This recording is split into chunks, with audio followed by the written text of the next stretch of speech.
ఎవరి కోసం మాట్లాడుతున్నారు మీరు? నేను ఇవాళ రాష్ట్ర ముఖ్యమంత్రి గారిని కూడా అడుగుతున్నా.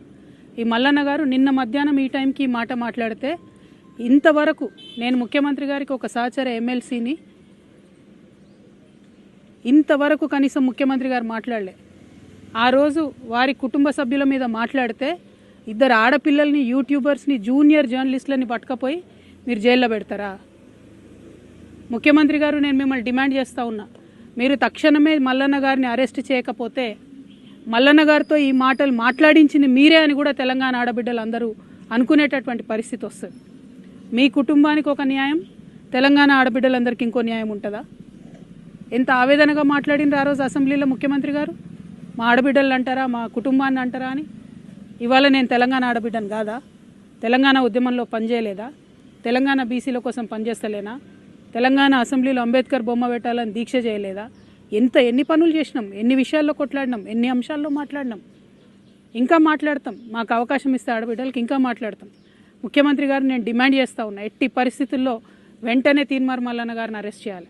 మేము రేపు ఉమెన్స్ కమిషన్ కూడా వెళ్తాం, నేషనల్ ఉమెన్స్ కమిషన్ కూడా వెళ్తాం. ఇవాళ చైర్మన్ గారికి ఇచ్చిన రిప్రజెంటేషన్లో కూడా నేను అదే చెప్పిన, హౌస్ సెషన్లో లేదు కాబట్టి ప్రివిలేజ్ మోషన్ నేను మూవ్ చేయలేను, కాబట్టి ఎథిక్స్ కమిటీకి మీరు రిఫర్ చేయండి. అట్లానే చైర్మన్ గారికి డిస్క్రిషనరీ పవర్స్ ఉంటాయి, అంటే చాలా అసాధారణమైనటువంటి పవర్స్ ఉంటాయి. ఆ అసాధారణమైనటువంటి పవర్స్ యూజ్ చేసి తీన్మార్ మల్లన్న గారిని వెంటనే ఎమ్మెల్సీ నుండి సస్పెండ్ చేయమని కూడా నేను డిమాండ్ చేస్తూ ఉన్నాను. ఎందుకంటే ఒక బాధ్యతాయుతమైనటువంటి పదవిలో ఉన్న వ్యక్తులు నోరు చూసుకొని మాట్లాడాలి. మనని లక్షలాది మంది ప్రజలు గమనిస్తుంటారు. నాకు మాట్లాడరాక కాదు, నాకు భాష తెలియక కాదు, కానీ కంట్రోల్లో ఉండాలి, లిమిట్లో ఉండాలి, ప్రజాస్వామ్యబద్ధంగా ప్రశ్నించాలి. అది వదిలిపెట్టి మీరు ఏది పడితే అది మాట్లాడతామంటే మాత్రం మేము ఇక్కడ ఊరుకోము. ఏదో ఆడబిడ్డ కదా, ఓ సంస్థ నడుపుతుంది కదా, ఆమెను ఏదన్నా ఎవరుంటారు వెనక అనుకున్నారేమో. నా వెనక లక్షలాది మంది తెలంగాణ ఆడబిడ్డలు ఉన్నారు, నా వెనక లక్షలాది మంది తెలంగాణ అన్నదమ్ములు ఉన్నారు. నేను మామూలు ఆడబిడ్డను కాదు చెప్తున్నా. అగ్గి రవ్వనై రగులుతా ఎక్కువ తక్కువ వేస్తే. తీన్మార్ మల్లన్న గారు జాగ్రత్త, నేను చెప్తున్నా, జాగ్రత్తగా ఉండండి. Thank you. జై తెలంగాణ.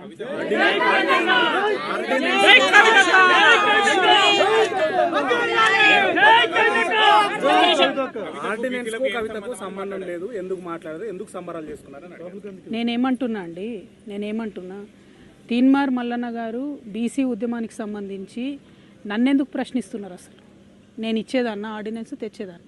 నేను మీలాగానే ఉద్యమం చేస్తున్నా, ఆయన ఉద్యమం చేస్తున్నారు. అసలు నేను ఆయన ఎప్పుడన్నా ఏమన్నా అన్నానా? ఆయన అంతటా ఆయన వచ్చి నా మీద ఎందుకు మాట్లాడుతున్నారు అంటే, నాకు వ్యతిరేకులు ఎవరు ఆయనను ప్రేరేపిస్తున్నారా? అది ముఖ్యమంత్రి గారు ప్రేరేపిస్తున్నారా? ఎవరు ప్రేరేపిస్తున్నారు మరి? ఎందుకంటే ఈయన మాట్లాడి 24 గంటలు అయిపోతే ప్రభుత్వం కనీసం చర్య తీసుకోలే. మీ మీద ఒక ట్వీట్ పెడితే రాత్రికి రాత్రి చిన్నపిల్లల్ని ఎత్తుకపోయి జైల్లో పెడుతున్నారే. మీ మీద ఒక ఫేస్బుక్లో కమెంట్ పెడితే ముఖ్యమంత్రి గారు ప్రత్యేక బృందాలను పెట్టి వెతికి మరీ అరెస్ట్ చేస్తున్నారే. ఒక ఎమ్మెల్సీని, ఒక ఆడబిడ్డని. ఇదేనా మీరు తెలంగాణ ఆడబిడ్డలకు ఇచ్చే రక్షణ? అందుకే క్రైమ్ పెరిగిపోతున్నది.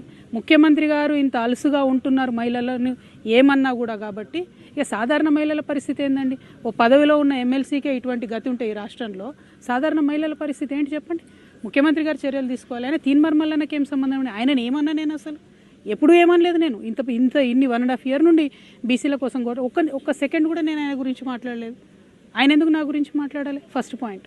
సెకండ్ పాయింట్, ముఖ్యమంత్రి గారు మాత్రం చూసి చూడనట్టుగా ఈ వ్యవహారంలో ఊరుకుంటే తెలంగాణ ఆడబిడ్డలందరం కూడా ఇది మాకు అవమానంగానే భావిస్తాం.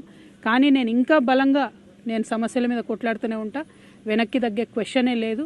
మిమ్మల్ని మాత్రం నేను ఇవాళ కోరేది ఒకటే, ఆడబిడ్డల్ని గౌరవించడం నేర్చుకోండి. ఇలా బోనాలు, మాంకాలమ్మ బోనాలు, పొద్దున్న లేచి నేను బోనాలకు పోయేది ఉండే, అది బంద్ పెట్టుకొని ఇదే దుకాణం నడుస్తుంది పొద్దున్న నుంచి. ఎందుకు ఇవన్నీ? నేను ఒకటేనండి, ప్రజా సమస్యలు ఎవరన్నా మాట్లాడవచ్చు, ఎవరన్నా ప్రజా సమస్యలు మాట్లాడవచ్చు. తెలంగాణ జాగృతి అనేక ఉద్యమాలు చేసింది, అందులో బీసీ ఉద్యమం ఒకటి. మా సంస్థకున్న నిబద్ధత ఏంటంటే, మేము ఏదైనా అంశం ఎత్తుకుంటే అది సాల్వ్ అయ్యేదాకా దించం. మహిళా బిల్లు ఎత్తుకున్నా దించలేదు, ఏ అంశమైనా సాల్వ్ అయ్యేదాకా దించం. అంబేద్కర్ విగ్రహం అయినా కానీ ఏదైనా కూడా ఇష్యూ సాల్వ్ అయ్యే వరకు దించం. బీసీ ఉద్యమం కూడా అంతే, ఇష్యూ సాల్వ్ అయ్యే వరకు దించే ప్రసక్తే లేదు. అటువంటి కమిట్మెంట్, అటువంటి నిబద్ధత ఉన్న సంస్థ కాబట్టి మా మీద రాళ్ళు పడతాయి, కరెక్టే. కాకపోతే ఈయన వ్యక్తిగతంగా ఎందుకు అనాలే నన్ను అని దానికి తెలంగాణ పడికట్టాను కవరింగ్ ఇచ్చుకుంటే, చూస్తూ ఊరుకుంటే, చూస్తూ వదిలేస్తే ఈ జాడ్యం పెరిగిపోతుంది, తెలంగాణ అంతా వ్యాపిస్తుంది.